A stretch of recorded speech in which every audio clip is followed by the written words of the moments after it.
எங்களை அதிகமாய் நேசிக்கிற எங்கள் அன்பின் பரலோக பிதாவே, மெய் துதிக்கிறோம், ஸ்தோத்தரிக்கிறோம் அப்பா. இந்த இரவு வேளைக்காக மெய் துதிக்கிறோம், ஸ்தோத்தரிக்கிறோம். இந்த நாள் முழுவதும் எங்களை பத்திரமாய் பாதுகாத்து கொண்டீரே, அதற்காக ஸ்தோத்திரம். ஒவ்வொரு நாளும் கண்ணின்மணி போல எங்களை பாதுகாத்து கிருபையோடு ஜீவனோடு வைத்திருக்கிறீரே, அதற்காக நன்றி அப்பா. இப்பொழுது இணைந்திருக்கிற ஒவ்வொரு குடும்பங்களையும் உடைய கரங்களிலே தருகிறோம். கர்த்தர் தாமே ஒவ்வொரு குடும்பத்தையும் ஆசீர்வதிப்பீராக, பாதுகாத்து கொள்வீராக. பிள்ளைகள் செய்கின்ற வேலைகள், தொழில்கள், வியாபாரங்கள் எல்லாவற்றையும் ஆசீர்வதிங்கப்பா. கையின் பிரயாசங்களை பெருக பண்ணுங்க. கையின் பிரயாசங்கள் தேவையில்லாத செலவுக்கோ, வீண் செலவுக்கோ, மருத்துவ செலவுக்கோ, வட்டிக்குன்னு சொல்லி போகாதபடிக்கு என் தேவன் ஆசீர்வதிப்பீராக. ஒவ்வொரு குடும்பங்களையும் உடைய நன்மையினால் நிரப்புவீராக. யாரெல்லாம் பலவீனத்தோடு, சோர்வோடு, வியாதியோடு கஷ்டப்படுகிறார்களோ, என் தேவன் அவர்களை சுகமாக்குவீராக. உடைய சுகமாக்கும் கரம் பிள்ளைகளை தொட்டு சுகமாக்கட்டும், விடுதலையாக்கட்டும்.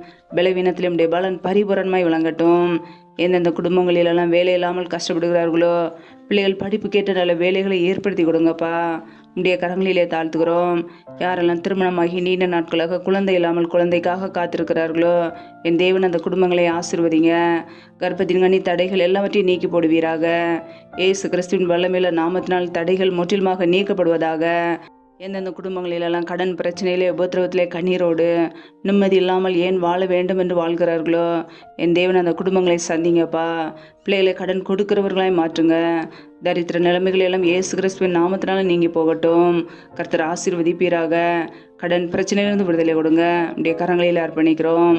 எந்தெந்த குடும்பங்களிலெல்லாம் என்னென்ன காரியங்களுக்காக தொடர்ந்து காத்திருக்கிறார்களோ, எல்லாவற்றிலும் நன்மையை கட்டளையிடுங்கப்பா.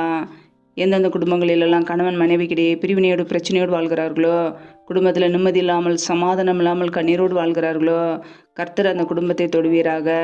குடும்பத்தில் பிரிவினைகளை கொண்டு வருகிற பொல்லாத சத்ருவின் கிரியைகளெல்லாம் இயேசு கிறிஸ்துவின் நாமத்தினால் நீங்கி போகட்டும். கர்த்தர் தெய்வீக சமாதானத்தை கொடுங்க.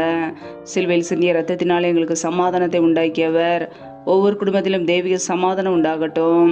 ஜீவனுள்ள நாட்களெல்லாம் நன்மையும் கிருபையும் தொடரும் என்ற வசனத்தின்படியே ஒவ்வொரு குடும்பத்தையும் நன்மையும் கிருபையும் தொடரட்டும். ஆசீர்வதிங்க. கர்த்தரின் ஆசீர்வாதமே ஐஸ்வர்யத்தை தரும் என்ற வசனத்தின்படி ஒவ்வொரு குடும்பத்தையும் ஆசீர்வதித்து உடைய ஐஸ்வர்யத்தினால் நிரப்புங்க. எந்த வேதனைகளோ, துக்கங்களோ, கண்ணீரோ வராதபடிக்கு பாதுகாத்து கொள்ளுங்க. உம்முடைய கரங்களிலே தாழ்த்தி ஒப்பு கொடுத்து ஜெபிக்கிறோம். இந்த இரவு நேரத்தில் இன்பமான தூக்கத்தை கொடுங்கப்பா. சத்துரு கொண்டு வருகிற போராட்டங்கள், பிரச்சனைகள், மரண பயங்கள், இருளின் அதிகாரங்கள், ஆபத்துகள், நாச மோசங்கள், தீமைகள், விக்னங்கள் எல்லாவற்றிற்கு விலைக்கங்களை பாதுகாத்து கொள்ளுங்க. உடைய இரத்த கோட்டைகளை மூடி மறைத்து கொள்ளுங்கப்பா.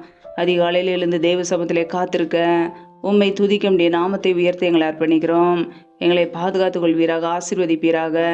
எல்லாம் துதி, கன, மகிமை எல்லாம் ஒருவருக்கே செலுத்துகிறோம். இயேசு கிறிஸ்துவின் மூலம் ஜெபிக்கிறோம், ஜீவனுள்ள நல்ல பிதாவே. ஆமேன்.